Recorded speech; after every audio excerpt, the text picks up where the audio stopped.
요엘에 따른 PPT 매일 말씀 묵상 2021년 3월 27일 토요일입니다. 오늘의 말씀 예레미야 33장 10에서 16절, 마가복음 10장 32에서 34절, 그리고 46에서 52절입니다. 오늘의 말씀 첫 번째 본문 예레미야 33장입니다.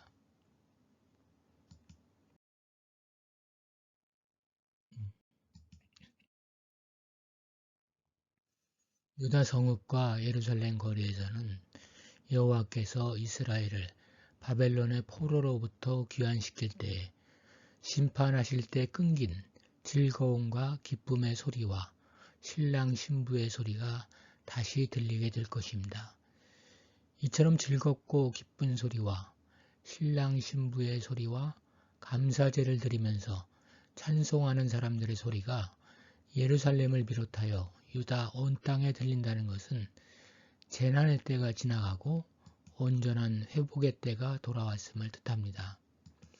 모든 성읍에 다시 목자의 거할 곳이 있게 될 것입니다. 이는 평화와 안정과 번영이 올 것이라는 뜻입니다. 그 땅의 각 부분에 대한 세 가지 지형학적 그리고 세 가지 정치적 호칭들이 열거되어 있습니다. 산지는 유다 산지를, 평지는 유다 해안 평야지대인 슈펠라를, 남방은 유다 남쪽의 사막 지역을 가리킵니다. 이리하여 이 긴 말은 결국 이스라엘 땅에 포함된 유다 전역의 성읍들을 가리킵니다. 양떼가 다시 계수하는 자의 손 아래로 지나가리라. 이는 날이 저물 때 그들이 울타리로 돌아오는지 그리고 혹시 하나라도 잃어버리지 않았는지 하는 것을 목자가 세는 장면을 말하는 것입니다. 하지만 이 이미지는 목초지가 있으리라고 한 곳이 들판이 아니라 성읍들이라고 한 점에서 실제로 양을 치는 목자들을 말하는 것 같지는 않습니다. 오히려 구약성경에서 자주 그러하듯 지도자와 백성들을 나타냅니다. 여호와께서 이스라엘 집과 유다 집에 대하여 일러준 선한 말은 다윗 왕조와 레위 계통의 제사장직의 영원한 존속에 대한 약속입니다. 다윗에게서 한 공의로운 가지가 난다는 말은 정의롭고 바르게 다스릴 이상적인 왕을 가리키고 있습니다.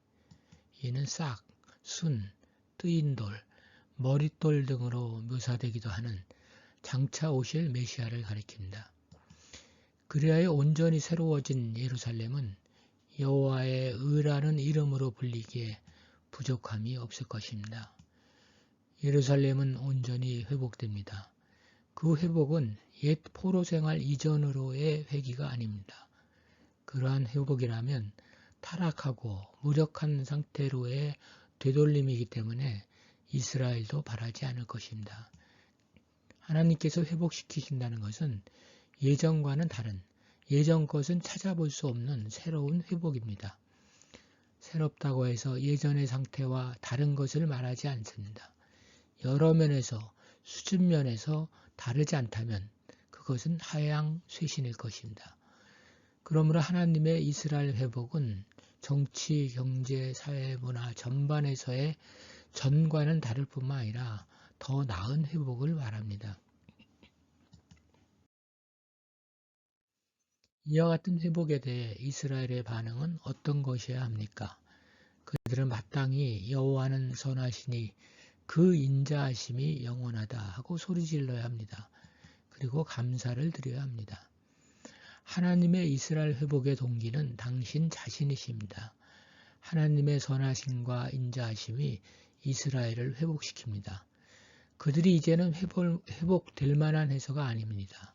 다만 선하고 인자하신 하나님이 그와 같은 은혜를 베푸셨기 때문입니다.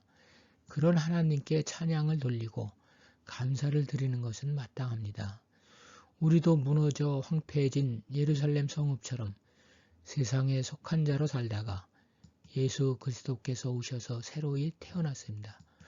중생은 우리의 새로운 것으로의 전인적 변화입니다. 그럼에도 우리는 교회 생활을 하며 종교 활동을 하게 됐다는 것 외에 신앙인이 된 후에 완전히 다르고 새롭게 회복된 예루살렘 성처럼 근본적인 변화를 겪었습니까? 오늘의 말씀 두 번째 본문 마가복음 10장입니다.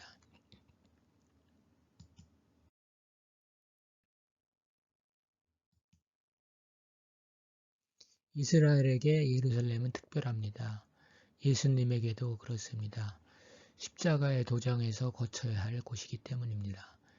예수님께서 순환을 향해 가면이 앞서가시는 모습은 엄숙했습니다.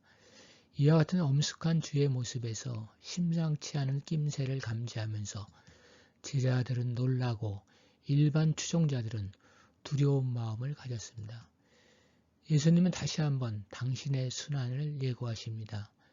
예수님의 첫 번째 순환 예고는 베드로의 신앙 고백 이후, 두 번째 순환 예고는 귀신 들린 아이를 고치신 후입니다. 오늘 그 순환을 자취하기 위하여 예루살렘을 향하여 가시며 세 번째 순환 예고를 하십니다.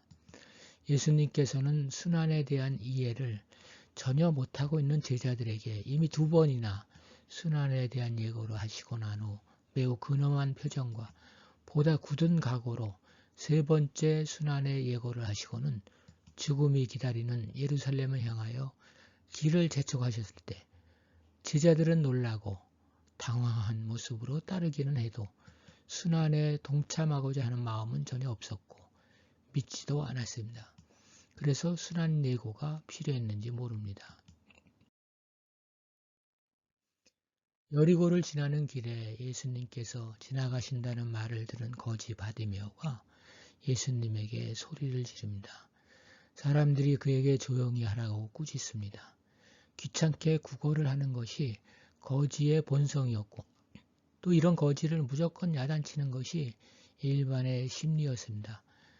아마도 그들은 맹인 거지 신분으로 예수님의 여행을 지체시켜서는 안 된다고 생각했을 수도 있습니다.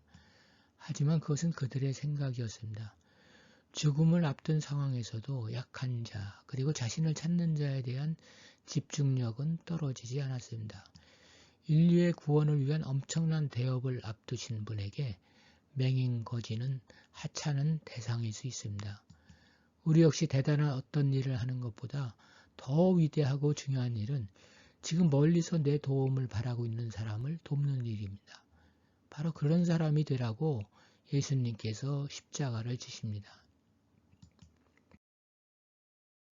예수님은 바디메오에게 내가 무엇을 하여 주기를 원하느냐고 물으십니다.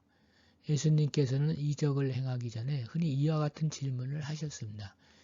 일단 정말 간절함이 있는지를 확인하는 것이고 더불어 치유자에 대한 믿음을 소유하고 있는지, 그래서 그 간절함과 믿음이 치유의 결과로 이어지도록 하려는 것입니다.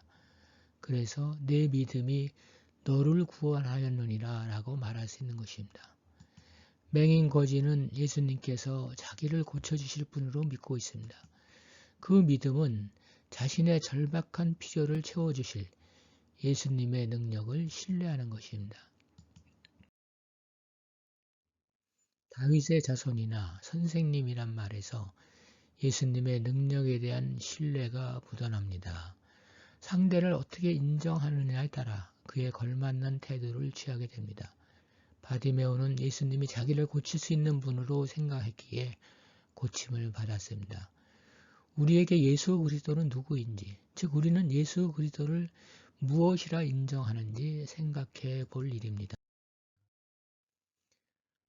그런데 흥미롭게도 예수님은 맹인의 육체적 문제가 해결되었음을 선언하는데 구원이라는 표현을 사용하십니다. 그러니까 이 구원은 근본적으로 영적인 것이지만 육체가 온전하게 되었다는 의미도 같습니다.